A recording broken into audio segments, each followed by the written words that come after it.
Halo warga Sabah.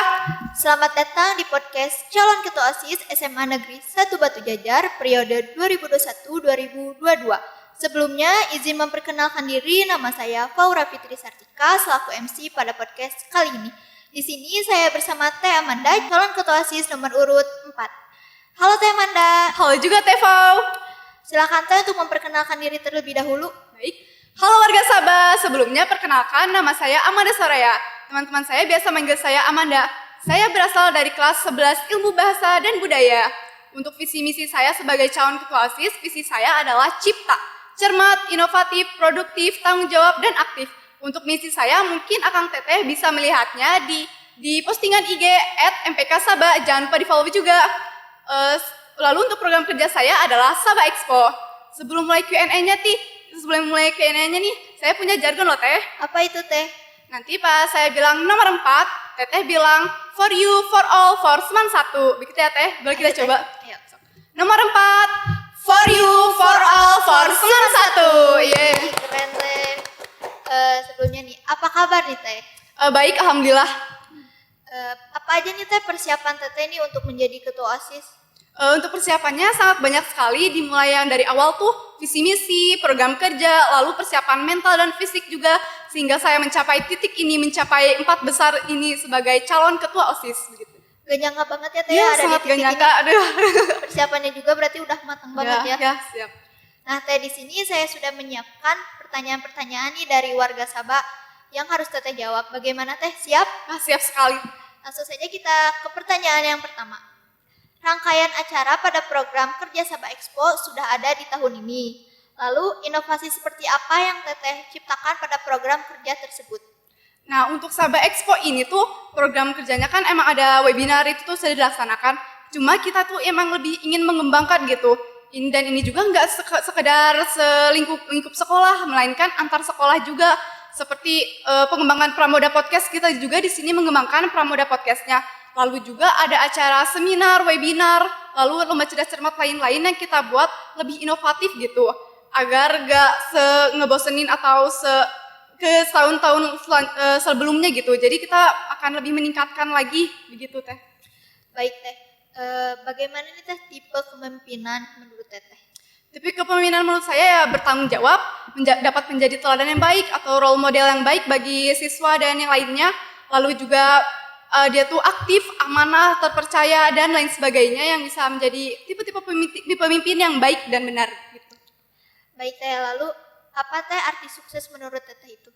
Sukses itu mencapai sesuatu yang telah kita lalui gitu.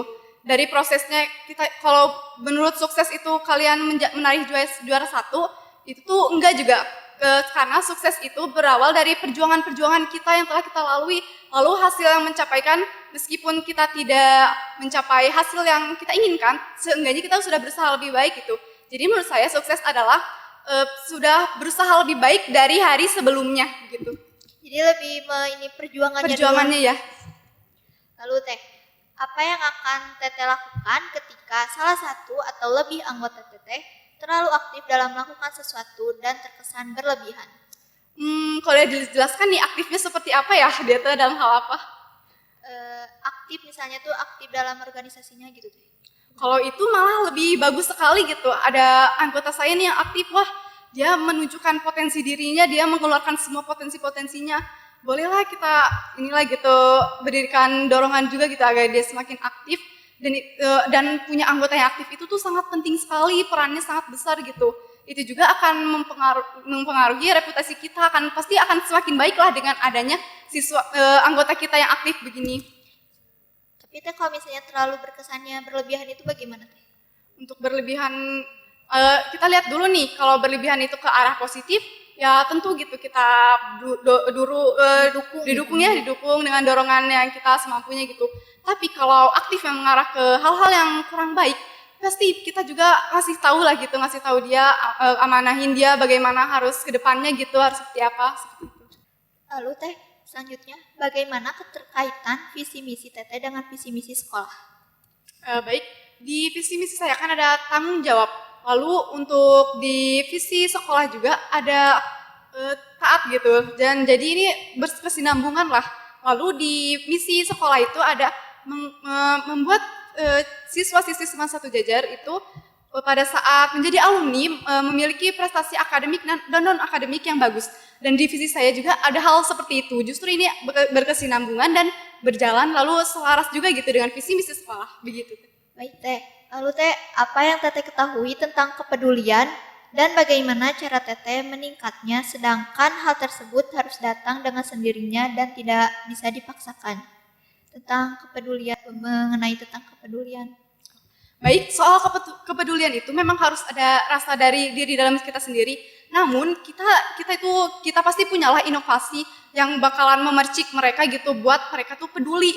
Nah, kita cara membuat mereka tuh peduli ini adalah dengan menanamkan gitu. Kita tuh menanamkan ke mereka ke siswa-siswi semua satu batu jajar bagaimana sih caranya meningkatkan rasa kepedulian atau bagaimana sih rasa kepedulian yang benar itu seperti apa gitu. Nah, kita ini pertama kita kan menjadi role model ya. Pasti kita itu akan diikuti oleh siswa-siswi semua satu batu jajar bagian sikap kita, sifat kita dan lain halnya. Maka dari itu saya gitu menanamkan diri dari saya sendiri lalu akan saya tularkan gitu ke siswa-siswi semua satu batu jajar pada saat saya menjadi role model bagi siswa-siswi ini begitu. Lalu Teh, jika lebih dari 50% siswa-siswi Sabah mengeluarkan masih tidak percaya kepada Teteh, apa tindakan yang akan Teteh lakukan? Pertama nih dari diri saya sendiri, saya mengevaluasi diri saya sendiri nih, apa gitu yang kurang dari sehingga 50% lebih orang ini menanamkan emosi tidak percaya pada saya. Nah itu saya perbaiki gitu, saya perbaiki dan saya tingkatkan lagi sehingga mereka tuh mampu percaya pada saya gitu dan memilih saya sebagai ketua OSIS selanjutnya. Begitu cara saya untuk meningkatkan bagaimana gitu rasa kepercayaan siswa-siswi terhadap saya begitu. Berarti dari diri kita. Iya, lalu memperbaikinya gitu. Jadi belajar dari yang sudah, kesalahan yang sudah ya Teh. Lanjut Teh, seberapa penting jabatan ketua OSIS bagi Teteh? Menurut saya itu sangat penting gitu, karena titik tumpu organisasi atau yang lain halnya menurut saya itu ada di ketua OSIS gitu. Ketua OSIS sebagai dia itu penanggung jawab, lalu pembuat keputusan, segalanya itu pasti harus ada ketua. Nah makanya ini ketua juga kan dilihat oleh siswa-siswi semua satu batu jajar gitu sebagai role model. Nah menurut saya memang peran ketua OSIS itu sangatlah penting. Berarti Teteh sangat siap ya untuk menjadi ketua? Sangat siap tentu saja. Keren. Pertanyaan yang terakhir nih Teh. Berikan satu kalimat yang dapat meyakinkan kami bahwa Teteh layak menjadi ketua OSIS SMA Negeri 1 Batu Jajar periode 2021-2022. Mengapa kalian harus memilih saya? Karena saya yakin, percaya, dan dapat bertanggung jawab pada saat saya menjabat menjadi ketua OSIS nanti. Dan saya juga memiliki program kerja yang sangat dapat meningkatkan prestasi akademik dan non-akademik bagi siswa-siswi Seman Batu Jajar ini. Dan ini juga menjadi sebuah inovasi baru gitu kan. Baru pertama kali gitu ada sebuah pameran, tapi bukan pameran budaya yaitu, tapi ini pameran pendidikan. Makanya kalian semua harus memilih saya sebagai ketua OSIS begitu. Baik Teh. Jadi begitu ya jawaban dari Teh Amanda. Semoga jawaban dari Teh Amanda dapat menjadi pertimbangan bagi warga Sabah untuk memilihnya menjadi ketua OSIS SMA Negeri 1 Batu Jajar periode 2021-2022. Terima kasih nih ya Teh sebelumnya telah ini mau berbincang-bincang di sini.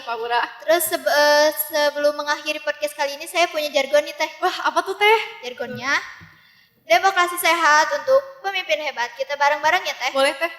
Pilkatas 2021, demokrasi sehat untuk pemimpin hebat. Yeay. Begitu saja, sekian podcast bersama calon ketua OSIS 2021-2022. Jangan lupa pilih nomor 4. Terima kasih Terima kasih Teh.